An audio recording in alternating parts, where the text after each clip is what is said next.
అందరికీ నమస్కారం। ఈరోజు మహాదేవ్పూర్ గ్రామం నుండి సర్పంచ్ అభ్యర్థిగా కాంగ్రెస్ పార్టీ నుండి నన్ను బలపరిచిన గ్రామ ప్రజలకందరికీ ముందుగా ప్రత్యేకంగా ధన్యవాదాలు తెలుపుతూ, గ్రామ ప్రజలందరూ మమ్మల్ని అందరూ జనరల్ సీట్ వచ్చినా కూడా మమ్మల్ని ఎన్నుకొని మీరే ఉండాలని కూడా ఏకగ్రీవంగా ఎన్నుకొని నన్ను బలపరిచినందుకు అందరికీ ధన్యవాదాలు తెలుపుతూ, మేము ఖచ్చితంగా గెలవబోతున్నాం। ఎందుకు చెప్తున్నామంటే గత 2 సంవత్సరాల సంధి ఎమ్మెల్యే గారు గెలిచినాక ఈ 2 సంవత్సరాల వ్యవధిలోనే సుమారు 1,50,00,000 రూపాయల నిధులు మా గ్రామానికి వెచ్చించారు। అంటే చిన్న గ్రామం మాది, మా విలేజ్లో పురాతనమైన ఆలయం కూడా ఉన్నది, అందరికీ తెలిసిన విషయమే, అక్కన్నమాన దేవాలయము। ఆ దేవాలయాన్ని అభివృద్ధి చేస్తా అని కూడా ఈ మధ్యలో ఎమ్మెల్యే గారు పర్యాటక కేంద్రం కింద కానీ ప్రత్యేక నిధులు తీసుకొచ్చి ఒక సుమారు 50 కోట్లతోని అభివృద్ధి చేస్తానని కూడా హామీ ఇచ్చిపోయారు ఈ మధ్యనే। ఆ విషయం కూడా మన నాయకులకు కానీ మన గ్రామంలో ఉన్న ప్రజలకు కూడా అందరికీ తెలుసు। ఇప్పుడు సర్పంచ్ కంపల్సరీ అవసరం, మహాదేవ్పురానికి కాంగ్రెస్ పార్టీ నుండి కంపల్సరీ సర్పంచ్ అవసరం కనుక ప్రజలు కూడా అందరూ కూడా పూర్తిగా మద్దతు తెలుపుతూ నువ్వే గెలుస్తావు అని కూడా ప్రతి ఒక్కరు ఎవరిని కలిస్తే కూడా వారు నువ్వు కంపల్సరీ అవసరము, మా గ్రామానికి మీరు ఉండాలి అని కూడా అందరూ బాగా మొదలు చెప్తున్నారు। వారికి ప్రత్యేక ధన్యవాదాలు చెప్తున్నాను। రేపు గెలిచినాక కూడా మా గ్రామాన్ని మండలంలోనే కాదు ఈ యాదాద్రి భువనగిరి జిల్లాలోనే ఆదర్శ గ్రామంగా తీర్చిదిద్దాన్ని కూడా ఈ ముఖంగా మీకు అందరికీ తెలియపరుస్తున్నాను।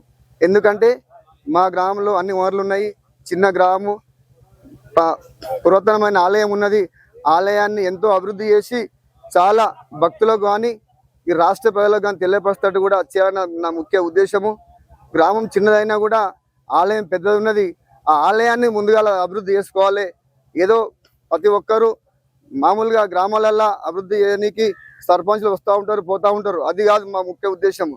ఈ ప్రాచీనమైన ఆలయాన్ని ఎక్కడికో తీసుకుపోవాలి, ఇది 400-500 సంవత్సరాల కింద కట్టిన ఆలయము, దీన్ని అందరికి తెలియపరచాలి రాష్ట్ర ప్రజలకు। ఇన్ని రోజుల వరకు కూడా ఎక్కడ పెద్ద పబ్లిసిటీ కాలేదు, ఇప్పుడిప్పుడే పబ్లిసిటీ అవుతుంది కాబట్టి దాన్ని అభివృద్ధి చేయడానికి కూడా నాకు బాగా కృషి ఉన్నది, దాని మీద పట్టు ఉన్నది। ఎందుకంటే 2013లో నేను చైర్మన్ చేసినప్పుడు కొన్ని నిధులతో తీసుకొచ్చి కొంచెం డెవలప్ చేసాము। ఈ మధ్యలో మళ్ళీ వచ్చిన బీఆర్ఎస్ గవర్నమెంట్ అక్కడ కన్నెత్తి కూడా చూడనందుకు 10 సంవత్సరాలు ఆ అభివృద్ధి నోచుకోలేదు, వెనుకపోయింది। ఇప్పుడు వచ్చిన 2 సంవత్సరాల వ్యవధిలోనే ఆ గుడికి రాగానే సీసీ ప్లాట్ఫామ్ ముందలా నిర్మించారు ఎమ్మెల్యే గారు ప్రత్యేక నిధులతోటి, అది కూడా వేసి ఇప్పుడు ఎంతో భక్తులకు చాలా అక్కడ అనుకూలంగా ఉన్నది। ఇంకా చాలా వసతులు కూడా ఉన్నాయి। మేము కూడా స్వయంగా అక్కడ దేవాలయం దగ్గర రూములు ఏర్పాటు లేవని రూములు కట్టించాము। మరి అట్లాగే మా గ్రామంలో బస్సు లేకుండే, మా గ్రామంలో బస్ స్టాప్ లేకుండే సొంతంగా నేను నా సొంతంగా బస్ స్టాప్ కట్టించి బస్సును మా ఎమ్మెల్యే గారి సహాయంతో ఎమ్మెల్యే గారి దగ్గర పోయి గట్టిగా పట్టుబట్టి బస్సు కూడా వేయించాను। బస్సు కూడా ఇప్పుడు మా విలేజ్కి వచ్చే స్కూల్ పిల్లలకు కానీ కాలేజ్ పిల్లలకు కానీ మరి మహిళలకు కానీ ఎంతో ఉపయోగపడుతుంది। ఈరోజు నామినేషన్ వేసినందుకు మాకు కూడా ఎంతో ఆనందకరంగా ఉంది, మా గ్రామ ప్రజలను మనం ఎన్నుకున్నందుకు కూడా మాకు ఎంతో ఆనందకరంగా ఉంది। మా 6 వార్డులు ఒక సర్పంచి, అన్ని 6 వార్డులు సర్పంచి ఏకతాటిగా గెలుచుకొని మేము ఎమ్మెల్యే గారికి ఒక కానుక ఇస్తామని కూడా మనం చేస్తున్నాం।